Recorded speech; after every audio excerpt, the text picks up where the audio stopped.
नवी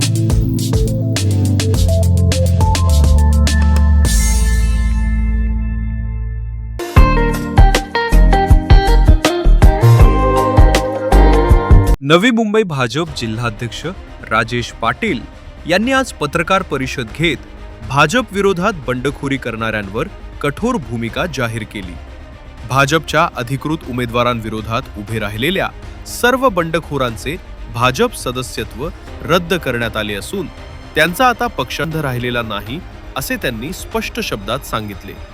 राजेश पाटील यांनी पक्षशिस्तीवर भर देत सांगितले की भाजप हा शिस्तबद्ध पक्ष असून संघटनात्मक निर्णयांशी गद्दारी करणाऱ्यांना कोणतीही माफी दिली जाणार नाही। पक्षविरोधी कारवाया करणाऱ्यांवर कठोर कारवाई करण्यात आली असून यापुढेही अशीच ठाम भूमिका राहील असे त्यांनी स्पष्ट केले।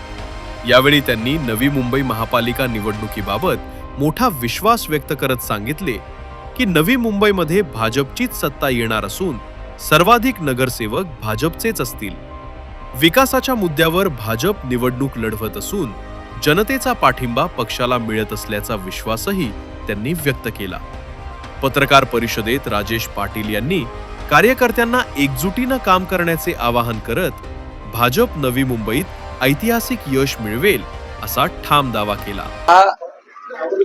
नवी मुंबई महानगरपालिकेची निवडणूक या ठिकाणी होत आहे आणि त्या निवडणुकीसाठी भारतीय जनता पार्टीमध्ये 900च्या वर उमेदवार या ठिकाणी इच्छुक होते आणि त्या इच्छुक उमेदवारांना प्रत्येकाला आम्हाला त्या ठिकाणी उमेदवारी देणं शक्य नव्हतं। 111 उमेदवारांना आम्ही त्या ठिकाणी तिकीट देऊ शकत होतो आणि मग काही कार्यकर्त्यांना वाटलं की त्यांच्यावर काही अन्याय झाला तर त्यांना वाईट वाटलं। या आम्हालाही त्याची कल्पना आहे। प्रत्येक कार्यकर्ता हा त्या ठिकाणी जेव्हा राजकारणामध्ये प्रवेश करतो, काम करतो, तेव्हा तो विशिष्ट अपेक्षेने त्या ठिकाणी काम करत असतो आणि तो त्यांचा हक्क आहे, ते स्वाभाविक आहे, आम्हालाही ते मान्य आहे। परंतु सगळ्यांनाच आपण त्या ठिकाणी सॅटिस्फाय करू शकत नाही, तिकीट सगळ्यांना मिळू शकत नाही। मग त्यातूनही काही त्या ठिकाणी आमचे कार्यकर्ते होते की ज्यांनी त्या ठिकाणी बंडखोरी केलेली आहे। त्या बंडखोरांची नावं आपण आपल्याकडे या ठिकाणी वाचून दाखवलेली आहेत। त्या बंडखोरांना आम्ही भारतीय जनता पार्टीतून वरिष्ठांच्या सल्ल्यानुसार त्यांना निष्कासित केलेला आहे। पुढे त्या ठिकाणी पुढचा निर्णय काय घ्यायचा आहे तो वरिष्ठ पातळीवर चर्चा करून आम्ही घेऊ। उलट आपल्या माध्यमातून मी सगळ्या नव्या मुंबईच्या मतदारांना अपील करेन की भारतीय जनता पार्टी ही विकासाची कामं करणारी पार्टी आहे। विकास हाच त्या ठिकाणी अजेंडा आहे। म्हणून सगळ्या मतदारांनी, सगळ्या बंधू भगिनींना माझी विनंती आहे, येत्या 15 तारखेला 100% मतदान कसं होईल ते पहा। 100% मतदान करून भारतीय जनता पार्टीचा आपला कमळ या निशाणी समोर बटन दाबा आणि मोठ्या संख्येनं भारतीय जनता पार्टीचे नगरसेवक निवडून द्या असं आवाहन आपल्या माध्यमातून करतो। उशीर वगैरे नाही, आम्ही ऑलरेडी ती यादी ही वरिष्ठ पातळीवर पाठवलेली होती, परंतु वरिष्ठ पातळीवर त्याची त्या ठिकाणी शहानिशा सुरू होती। आम्ही सांगतोय म्हणूनच सगळ्या गोष्टी लगेच मान्य करतील असं नाही। त्यांनी शहानिशा केली, जशी मगाशी मी सांगितल्याप्रमाणे अनुशासन कमिटी असते, एक सब कमिटी देखील तिथं असते, त्यांच्या मार्फत त्या ठिकाणी यांची शहानिशा करून आम्हाला काल रात्री आदेश आला की आपण या ठिकाणी ह्या सगळ्यांना निष्कासित करा। म्हणून आपण तातडीने पत्रकार परिषदेत त्या निष्कासित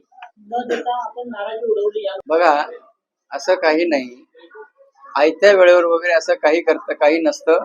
हा विषय त्या ठिकाणी आम्हाला निर्णय घेणंच आहे। जे निलंबित करणं आहे त्यांना निलंबित आम्हाला केलंच पाहिजे, कारण त्यांनी भूमिका पक्षाच्या विरोधात घेतलेली आहे।